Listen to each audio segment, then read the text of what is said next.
तो hello guys, स्वागत है आपका हमारे इस चैनल टेक्नोलॉजीज 365 में। तो आप जानते होंगे कि जैसे कि हम डिजिटल सोशल मीडिया मार्केटिंग का यूनिट 3 तक खत्म कर चुके हैं। अगर आप यूनिट 3 तक नहीं देखे हैं तो आप सबसे पहले प्लेलिस्ट पे जाइए और सबसे पहले यूनिट 1, यूनिट 2 और यूनिट 3 देखिए, जिससे कि आपका एक एटीओ में पासिंग मार्क्स मिल जाएगा अच्छे से। अलावा 40 नंबर का मैं आपको आराम से करा चुका हूँ क्वेश्चन। जो हमारा यूनिट 1 और यूनिट 2 और यूनिट 3 जो है वो बहुत ज्यादा इंपॉर्टेंट है। उसी के थ्रू आप यूनिट 4 को अच्छे से कवर कर पाएंगे। अगर यूनिट 3 तक पढ़ लेंगे आप तो क्या है कि आपका यूनिट 4 बहुत ज्यादा आसान हो जाएगा। यूनिट 5 उससे ज्यादा आसान है, क्योंकि इसमें 4-5 टॉपिक बहुत ज्यादा इजी है। इसका देखते हैं क्या है आज का सिलेबस। देखिए, designing organization for the digital success. सबसे पहले वही डिजिटल सक्सेस को आपको दिखाना है यहाँ पे, क्योंकि इससे पहले मैंने पूरा डिजिटल के बारे में सब कुछ बता दिया है, क्या क्या होता है, एसईओ, सर्च इंजन मार्केटिंग, सब सब कुछ बता रखा है। उसके बाद क्या है कि आरओआई बताना है हमको, उसके बाद वैल्यूएशन बताना है, उसके बाद क्या है इफेक्टिवनेस। बस ज्यादा इसमें टॉपिक ही नहीं है, ठीक है। पीआर वीआर समझाना है इसमें। चलते हैं देखते हैं इसमें क्या क्या है।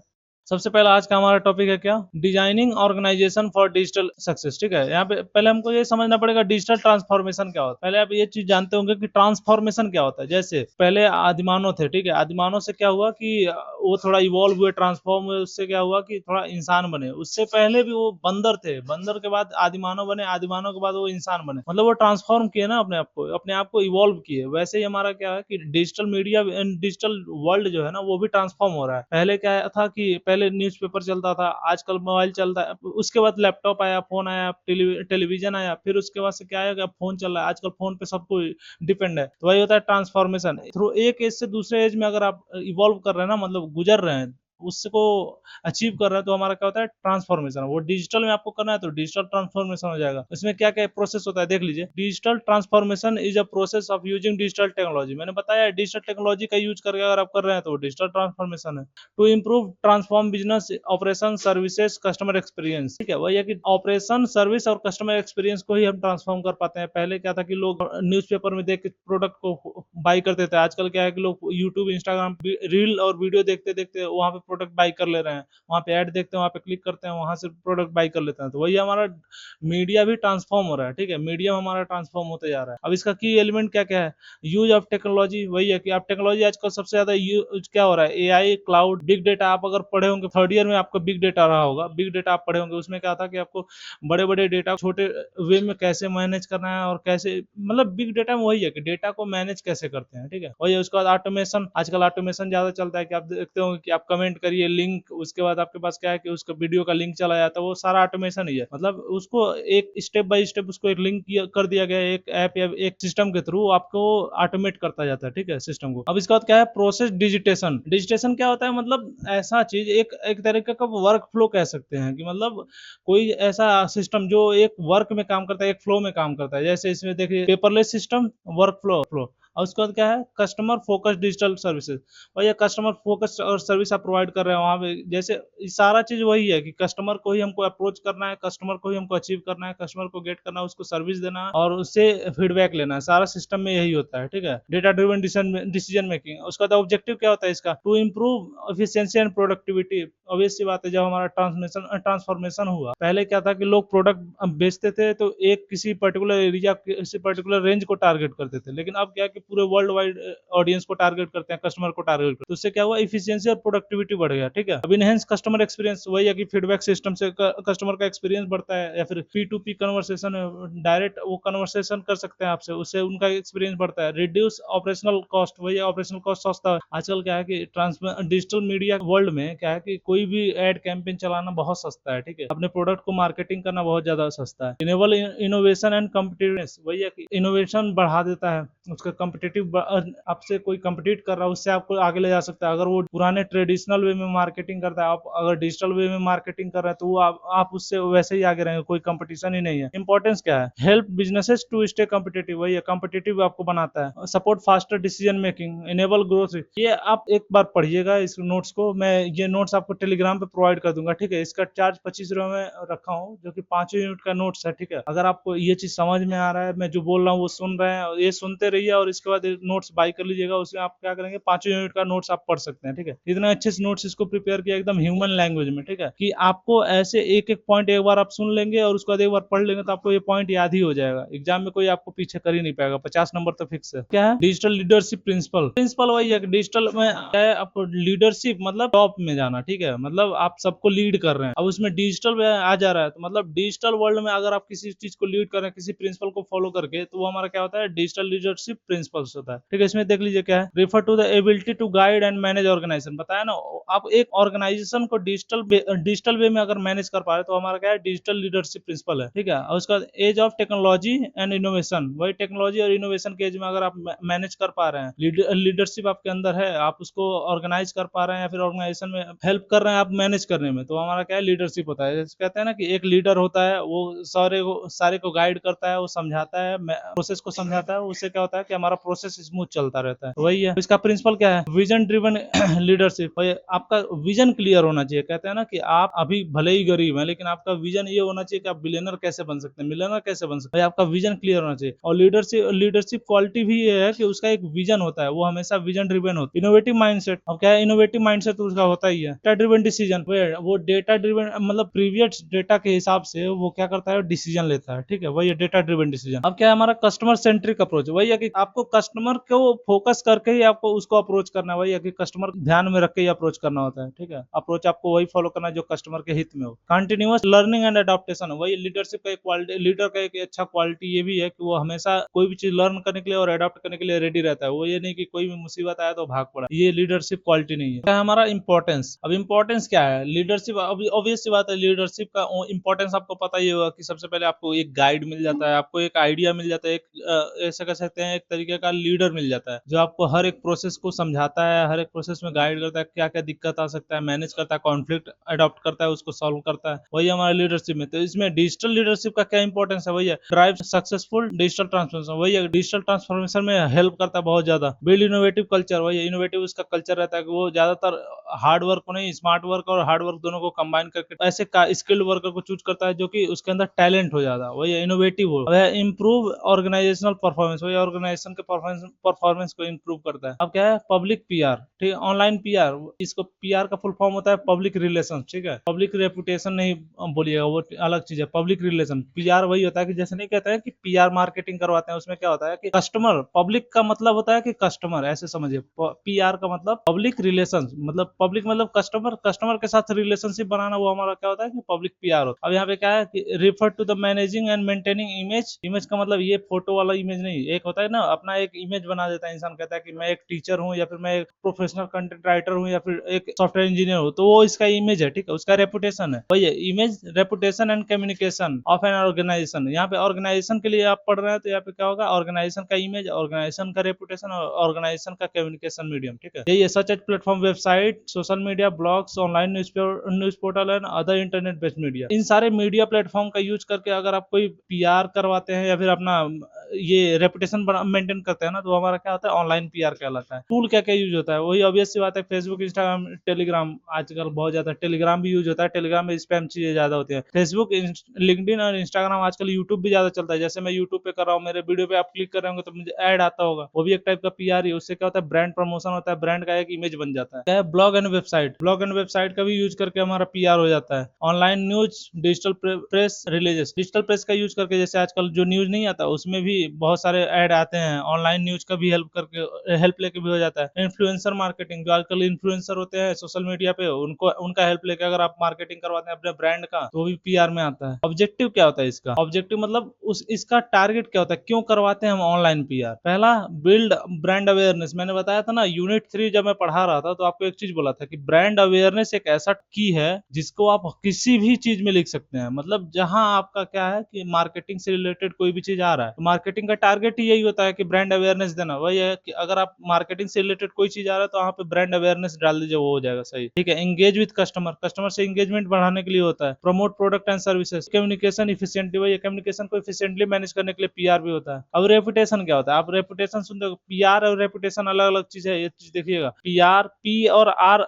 आर वो रिलेशनशिप वाला है, यहाँ पे रेपुटेशन है। पीआर मतलब पब्लिक रेपुटेशन मत बोल दीजिएगा। पब्लिक रेपुटेशन वो होता है कि आपका कोई एक इज्जत है, कोई आपका इमेज है, कोई आप आपका एक प्रेजेंस है, आपका किसी के सामने आपका होता है ना कि आपका रेपुटेशन क्या है, वही है कि आपका कितना इमेज है, कितना मतलब पब्लिक में का इज्जत है, ऐसे कह सकते हैं। अब reputation management is the practice of managing perception of a company, वही कंपनी का एक इमेज बना देना या फिर उसका जो इज्जत है उसको मेंटेन करके रखना, वही होता है हमारा रेपुटेशन मैनेजमेंट। ठीक है, ऑनलाइन अगर आप ऑनलाइन करें तो ऑनलाइन में हो जाएगा। It involve managing news reviews feedback, और क्या है कि कस्टमर का कंटेंट जो बना रहा है ना उसको देखते रहना, उससे क्या होता है कि रेपुटेशन मेंटेन, जैसे होता है ना कि कोई जैसे कंपनी है, अमूल का कोई ब्रांड है, अमूल के ब्रांड का कोई लोग रेपुटेशन खराब करने के लिए क्या करते हैं कि उसका गलत गलत रिव्यू देते हैं, गलत गलत गलत कंटेंट बनाते हैं बिना उसके कंसेंट के, तो क्या होता है कि रेपुटेशन उससे खराब होता है। वही ये रेपुटेशन को मैनेज करते रहना, उसको देखते रहना, कोई आपके बारे में गलत नहीं ना बता रहा है, उसको क्लैरिफाई करना, नहीं तो क्या होता है कि आपका कस्टमर खराब हो जाते हैं। वही social media present, social media feedback, maintain positive brand image, वही है कि सारा ब्रांड इमेज का ही है रेपुटेशन। ऐसे आप समझिए कि आपका कोई एक रेपुटेशन है ना, मेरा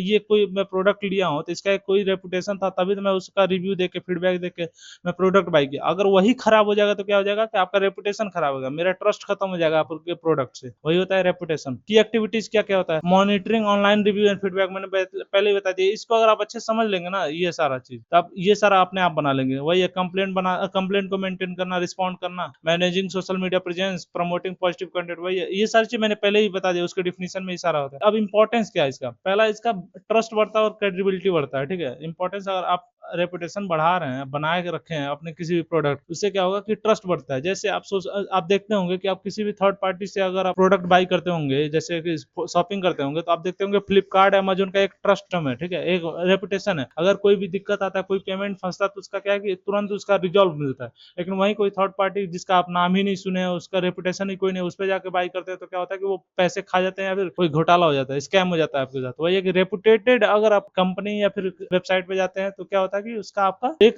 इज्जत रहता है। ये सोच के आप जब रेपुटेटेड पे जाते हैं तो ये रहता है ना कि अच्छा ये प्रोडक्ट अच्छा है, यहाँ पे मेरा ट्रस्ट है, यहाँ पे फीडबैक अच्छा आया, तो क्या होता है रेपुटेशन उसका मेंटेन रहता है। वही है हमारा इंपॉर्टेंस में, वो भी लिख दीजिएगा। अट्रैक्ट कस्टमर इन्वेस्ट, आप अगर कोई भी चीज खोल रहे हैं, बिजनेस खोल रहे हैं, तो उसमें क्या है कि कस्टमर को अट्रैक्ट करना और इन्वेस्टर को अट्रैक्ट करना, ये सबसे पहला टारगेट होता है। अब क्या है कि protect brand image and during crisis, brand image को मेंटेन करना। वही क्राइसिस के टाइम पे क्या होता है, का ब्रांड इमेज बहुत ज्यादा हेल्प करता है आपके, क्या है कि इमेज को बना के रखने के लिए, ब्रांड, ठीक है, रेपुटेशन बनाने के लिए। अब क्या है ROI, रिटर्न ऑन इन्वेस्टमेंट, इसका फुल फॉर्म होता है रिटर्न ऑन इन्वेस्टमेंट। इसका स्ट्रेटजी पढ़ेंगे, उससे पहले हम ROI समझ लेते हैं। ROI क्या होता है, ऐसे समझिए कि आप जैसे कोई भी मार्केटिंग करवा रहे हैं ना, क्योंकि हमारे डिजिटल मार्केटिंग टॉपिक है, तो इसलिए डिजिटल मार्केटिंग से रिलेटेड ROI आपको समझना पड़ेगा। जैसे अब ROI क्या होता है, रिटर्न ऑन इन्वेस्टमेंट, मतलब आप कोई भी प्रोडक्ट में जितना इन्वेस्ट कर रहे हैं ना, उसके बाद आपका नेट इन्वेस्टमेंट जो है, उसके बाद आपको जितना प्रॉफिट हुआ, वो प्रॉफिट माइनस कर देंगे, तो आपका जो नेट प्रॉफिट है वो क्या होता है कि हमारा ऊपर रखते हैं, उसका कितना परसेंटेज प्रॉफिट हो रहा है आपको, वही होता है हमारा ROI। इसका पहले आप डिफिनेशन देख लीजिए। The return on investment profitably achieve by the use of digital marketing and digital strategy compare to its cost. इसका फॉर्मूला ये होता है, ROI मैंने बताया ना, रिटर्न ऑन इन्वेस्टमेंट, इतना दिमाग में रखिएगा। अब इसका फॉर्मूला में जैसे क्या होता है, ROI equals to net profit from digital strategy divided by cost of digital investment into 100। मतलब 100 इसलिए है कि इसको परसेंटेज हम निकालते हैं। जैसे मान लीजिए आप कोई बिजनेस में 10,000 इन्वेस्ट किए हैं कोई सी प्रमोशन में, ठीक है, मतलब जैसे कोई भी ऑडियंस को टारगेट करने के लिए किसी इन्फ्लुएंसर को आप 10,000 दिए हैं, तो उससे क्या हो रहा है कि वहां से अगर आपको ऑडियंस जो आपको मिल रही है, वहां से अगर आपको 15,000 का प्रॉफिट हो रहा है, मतलब 15,000 आपको मिल रहा है, ठीक है। अब क्या करेंगे, इसको माइनस करेंगे, 15,000 माइनस 10,000, यहाँ से आपका क्या आएगा 5,000। ये आपका क्या होगा, नेट प्रॉफिट हो गया। ये आपका नेट प्रॉफिट है, ठीक है, 5,000 का आपका नेट प्रॉफिट हुआ। आपका कॉस्ट क्या था, आपका 10,000 का था। तो आप इसको क्या करेंगे, ROI निकालने के लिए आप क्या करेंगे, 5,000 डिवाइडेड बाई टोटल इन्वेस्टमेंट कितना का था, 1,000 का, 10,000 का, ठीक है, ये खत्म। इसके बाद 100, ये यहाँ से खत्म। अब उसके बाद कितना आया आपका ROI आया, ROI आपका कितना आ गया 50%। मतलब जो इन्वेस्टमेंट किया था ना, जो आपने क्या किया था कि एडवर्टाइजमेंट पे या फिर डिजिटल कंटेंट मार्केटिंग में आपने जितना इन्वेस्टमेंट किया था, उस पे आपका 50% का प्रॉफिट हुआ, मतलब 50% का ROI आपका आया। यही होता है सिंपल फॉर्मूला है। इसको आप जब एग्जाम में है ना ROI लिखने के लिए, ये आएगा, मुझे पता है ROI बहुत ही इजी टॉपिक है, आएगा। अगर 2 नंबर में है तो आप सिंपल डिफिनीशन लिख के उसका उसका फॉर्मूला लिख दीजिएगा। लेकिन वही 7 नंबर में है तो दोनों आपका उसका डिफिनीशन लिखना, उसको 2-3 टॉपिक लिख देना, उसके बाद आपको फॉर्मूला लिखना, उसके बाद आपको एग्जांपल लेना, उसको सॉल्व करना, उसका आरओआई दिखा देना, परसेंटेज आपको आंसर में बना देना। ठीक है, उससे क्या होगा कि आपका एक कंटेंट मिल जाएगा आपका नंबर बढ़ाने के लिए, उससे आपका नंबर बढ़ जाएगा, आपका नंबर नहीं कटेगा। इसका कंपोनेंट क्या होता है? Revenue generated from the digital. भाई रेवेन्यू मतलब एक प्रॉफिट, या फिर रेवेन्यू कह सकते हैं कि प्रॉफिट प्लस इन्वेस्टमेंट अमाउंट। ठीक है, वो हमारा होता है रेवेन्यू। कॉस्ट ऑफ कैंपेन, उसमें क्या क्या होता है? एड टूल कंटेंट प्लेटफॉर्म, ये जो कॉस्ट होता है वो सारा इंक्लूड करके हम ऐड करते हैं। ठीक है, conversation conversion rate and customer acquisition, और एक कस्टमर को एक्वायर करने के लिए आपका और कन्वर्जन रेट में कितना कितना कम वो हुआ, वो हमारा कंपोनेंट होता है। ये सारा कंपोनेंट आप पढ़िएगा, इतना तो वो नहीं है। ये चलते हैं इसके अगले टॉपिक में। इंपॉर्टेंस क्या होता है इसका? इंपॉर्टेंस हम आरओआई क्यों यूज करते हैं? सबसे पहले हमको ये दिमाग में रखने के लिए या फिर ये कैलकुलेट करने के लिए हमको मैक्सिमम प्रॉफिट कितना हो सकता है या फिर कितना हमको रिटर्न मिल सकता है, ये सबसे पहले होता है। Help ensure effectiveness of digital campaign, आपको इफेक्टिवनेस, अगर आप कोई मार्केटिंग करवा रहे हैं, डिजिटल कैंपेन करवा रहे हैं, लेकिन आपका प्रॉफिट ही नहीं हो रहा, तो आपको उस कैंपेन को चलाने का क्या फायदा हुआ? वही आपको हेल्प करता है ये। अब क्या है हमारा? Support budget allocation decision. वही बजट एलोकेशन में आपको हेल्प करता है कि जैसे आप ये आइडिया लगा पाते हैं कि मुझे कितना इन्वेस्ट करना है। अगर आपका 50% है मतलब बहुत अच्छा रिटर्न है। ठीक है, 50% को बहुत अच्छा माना जाता है डिजिटल मार्केट। क्या है हमारा? Identify high performance channel. भाई हाई परफॉर्मेंस चैनल को आप आइडेंटिफाई कर पाते हैं। इसमें क्या क्या आता है? एसईओ आता है, ये सब मैंने बता दिया, ऐड बता दिया, सोशल मीडिया बता दिया। इसमें कुछ बताने लायक है ही नहीं। जो एग्जांपल, ये एग्जांपल मैंने 10,000 पे लिया है, ये एग्जांपल 1 लाख पे है। ये एग्जांपल आप देख लीजिएगा, इसको सॉल्व नहीं किया था, मैंने सॉल्व करके भी दिखा दिया। ये सोल्यूशन बहुत ज्यादा इंपॉर्टेंट है, ये सोल्यूशन आप दिमाग में रख लिएगा। एग्जाम में जब पूछे तो इसका कैलकुलेशन करके दिखा दीजिएगा, तो आपको नंबर अच्छा मिलता है। अब क्या हमारा? How digital marketing add value to the business. भैया कैसे बिजनेस में वैल्यू ऐड करता है? Digital marketing involve using digital means such as the internet.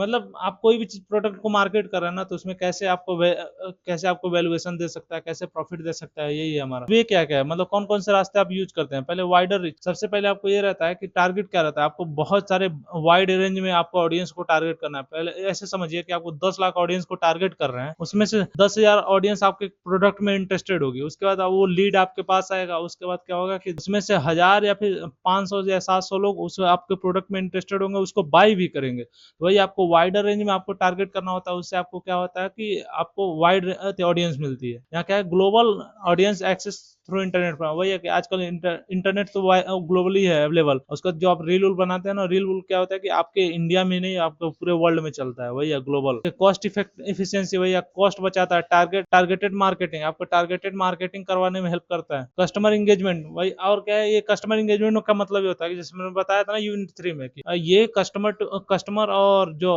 बेचने वाला है, जैसे सेलर है, उसके बीच में टू वे कम्युनिकेशन एस्टेब्लिश करने में काम आता है। डिजिटल मार्केटिंग यही हेल्प। ब्रांड अवेयरनेस, आपके ब्रांड के बारे में वो अवेयर रहता है, कभी भी बाय करने के लिए रेडी रहता है। फीडबैक आपका अच्छा रहता है, रियल टाइम मैनेजमेंट करते हैं तो फीडबैक आपका अच्छा रहता है। Evaluating cost effectiveness of digital strategy. भाई आपको क्या करना है कि इवेलुएट कैसे कर सकते हैं आप डिजिटल मार्केटिंग जो आप कर रहे हैं, डिजिटल स्ट्रेटेजी का यूज करके उसका कितना इफेक्टिव है, वो उसको मैनेज करने के लिए क्या क्या तरीका यूज करते हैं, वही हमारा evaluating cost effectiveness of digital strategy. अब यहाँ पे क्या है? refer to the expense incurred in digital marketing process compared to the outcome attained। ठीक है, वही है कि आपको आउटकम देखना होता है। इसमें क्या क्या होता है? Cost per click, cost per click कह सकते हैं, फिर पे पर क्लिक, इसको ये भी बोलते हैं कॉस्ट पर क्लिक या फिर पे पर क्लिक। इसको पीपीसी भी बोलते हैं। मतलब आपके पास जितना ऑडियंस आया ना, उसमें से कितना ऑडियंस ने आपके वेबसाइट पे क्लिक किया या फिर आपके एड पे क्लिक किया, उसके बाद कितना आपके आके प्रोडक्ट बाई किया। उसमें बाई करने का मतलब अलग है, लेकिन क्लिक कितने ने किया, उस क्लिक जो होता है ना, क्लिक काउंट जो होता है, उस क्लिक काउंट के हिसाब से आपको पेमेंट मिलता है। इससे क्या होता है कि आपको ये रैंडम नहीं कि आपके इतने लोगों ने देखा, व्यूज के हिसाब से आप पैसा नहीं देते हैं, आपको क्लिक के हिसाब से पैसा मिलता है। वो आपको पैसा बचाने में हेल्प करता है। यहाँ पे ऐसे समझिए 4C एंड E, ऐसे याद रखिए। 4C मतलब 4 बार C, उसके बाद E। 4 बार C का क्या मतलब है? पहले तो कॉस्ट पर क्लिक मतलब सीपीसी, और फिर उसके बाद कॉस्ट पर एक्विजिशन, मतलब कितने कस्टमर ने एक्वायर किया आपको, मतलब आप कितना कस्टमर एक्वायर कर पाए। ठीक है, उसके बाद कन्वर्जन रेट मतलब कितना आपका जैसे व्यूअर से आपका बायर में कितने लोग कन्वर्ट हो पाए, ये कन्वर्जन रेट देखा जाता है। देखिए यहाँ पे वही है कि बाई और साइन अप, कितने लोगों ने आया आपके वेबसाइट पे, साइन अप किया, आपके प्रोडक्ट को बाई किया, आपके प्रोडक्ट में इंटरेस्ट दिखाया। वही है। चौथा सी क्या है? Customer life time value, CLV, मतलब कस्टमर का लाइफ टाइम आपके ऊपर आके कितना उसने टाइम मतलब बर्बाद नहीं किया, टाइम इन्वेस्ट किया और आप प्रोडक्ट बाई किया। पांचवा क्या है, मतलब 4C और पांचवा ई है, ठीक है, एंगेजमेंट रेट, कितना वो इंगेज रहे आपका जो आप मार्केटिंग करवाए, वो कितना लाइक हुआ, कितना शेयर हुआ, कितना कमेंट आया। जो होता है हमारा 4C एंड 1E। ऐसे ऐसे अब मैं जो पढ़ा रहा हूँ ना, इससे आप बोर हो जाएंगे, या फिर अगर आप रियल लाइफ में आप नहीं इसको फील करेंगे ना जो मैं पढ़ा रहा हूँ, तो आप क्या है कि आप समझ नहीं पाएंगे कि मैं समझाना क्या चाहता हूँ। ये सारा चीज डिजिटल मार्केटिंग ना जितना है सब रियल लाइफ पे। आप ज्यादातर देखते होंगे कि वीडियो जो कोई वायरल होता है ना, उसमें देखते होंगे बहुत सारा क्लिक रहता है, उसमें क्लिक का मतलब बहुत सारा लाइक रहता है, उसपे वीडियो का लाइक दिखा देता है, वो लाइक जो काउंट दिखाता है वो लाइक काउंट, उसमें से कुछ ऐड अगर आ रहा है उसपे गलती से क्लिक हो गया तो क्लिक का जो काउंट पैसा मिलता है वो अलग। वही मैं कह रहा हूँ कि आप रियल लाइफ में सब चीज देखते हैं, उसको अगर फील करके आप लिखेंगे तो आपका क्या है कि नंबर बढ़ जाएगा और आपको समझ में आएगा। वही मैं समझाना चाहता हूँ। अब क्या है मेथड ऑफ इवेल्युएशन, वही मेथड कौन कौन से यूज करते हैं, आरओआई जो मैंने पढ़ा दिया, रिटर्न ऑन इन्वेस्टमेंट काउंट कर लेते हैं, एबी टेस्टिंग। ये एबी टेस्टिंग मतलब ऐसे समझ सकते हैं, दो होता है, एक मेन प्लान होता है, एक प्लान बी होता है, ठीक है, प्लान ए प्लान बी। अगर प्लान ए फेल हुआ तो प्लान बी काम कर देता है, यही होता है जनरली। हम एबी टेस्टिंग वो यूज होता है कि टू कंपेयर करने के लिए दो स्ट्रेटजी कोई चूज करते हैं कि अगर ए फेल हो गया तो दूसरा स्ट्रेटजी काम कर देगा, वही होता है हमारा एबी टेस्टिंग। अब तीसरा क्या है वेब एनालिटिक्स टूल। आप एनालिटिक्स टूल का भी यूज कर सकते हैं, जैसे आजकल गूगल प्रोवाइड करता है परफॉर्मेंस डैशबोर्ड। परफॉर्मेंस डैशबोर्ड आपको दिखा देता है, जैसे आप गूगल पे कोई चीज बेचते होंगे तो आपको दिखा देता है कि आपका कितना प्रोडक्ट बिका, कितने लोग व्यूअर आए, कितने लोगों ने देखा, कितना टाइम स्पेंड किया, सारा चीज डैशबोर्ड पे दिख जाता है। अब इसका इंपॉर्टेंस क्या है, ठीक है, इवेल्युएशन का इंपॉर्टेंस क्या है, एफिशिएंट स्पेंडिंग। वही ये आपका क्या करता है कि इंपॉर्टेंस इसका क्या होता है कि आपको ये पता चल जाता है कि कितना इफेक्टिव वे में आप स्पेंड कर सकते हैं, कितना आपको आइडिया लग जाता है हर चीज का, तो आपका खर्चा कंट्रोल में आ जाता है, ठीक है। इंप्रूव मार्केटिंग परफॉर्मेंस, ये परफॉर्मेंस को आपको सब चीज अगर आपको मिल जाएगा, इतना चीज कि आपको आरओआई एनालिसिस मिल जाएगा, एबी टेस्टिंग वाला मेथड मिल जाएगा, आपको दो स्टडी है, दोनों आपको पता है कि कौन पास हो रहा है कौन फेल हो रहा है।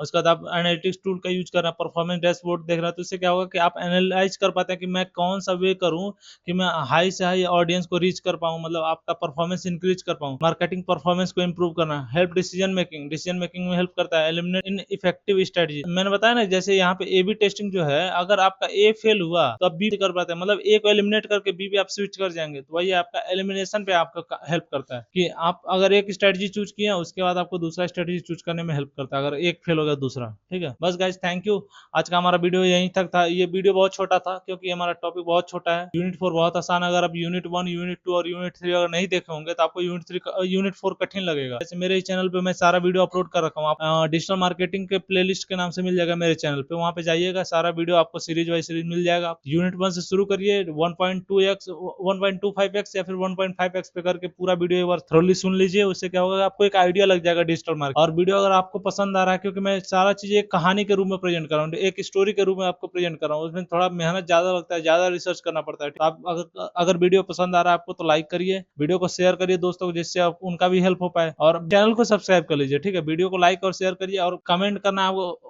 ऐसा चीज, जैसे आप कहाँ से देख रहे हैं वीडियो को। जैसे मैं ये ज्यादातर ऑडियंस मैं एक के ऑडियंस को टारगेट कर रहा हूँ, लेकिन अगर आप कहीं और से हैं, वहां कहाँ से हैं, आप उसको मैसेज करिए या फिर कमेंट करिए, ठीक है। उससे मुझे ये पता चलेगा मेरा वीडियो कहाँ कहाँ तक, वाइड ऑडियंस तक मेरा कितना रीच हो रहा है, ठीक है। इससे मेरा कॉन्फिडेंस बढ़ता है और वीडियो बनाने का मन करता है, ठीक है। अगला वीडियो मेरा यूनिट 5 पे होने वाला है। यूनिट 5 अगर आपको चाहिए, ठीक है, तो आप कमेंट करिएगा, ठीक है। इस कमेंट से मेरा क्या होता है कि मुझे ये समझ में आता है आपको रिक्वायरमेंट क्या है। अगर ये रिक्वायरमेंट नहीं है, मैं प्रोवाइड करते जा रहा हूँ, तो मेरा क्या है कि मेरे प्रोडक्ट का वैल्यूएशन घट जाता है, ठीक है दोस्तों। चलते हैं, बाय बाय।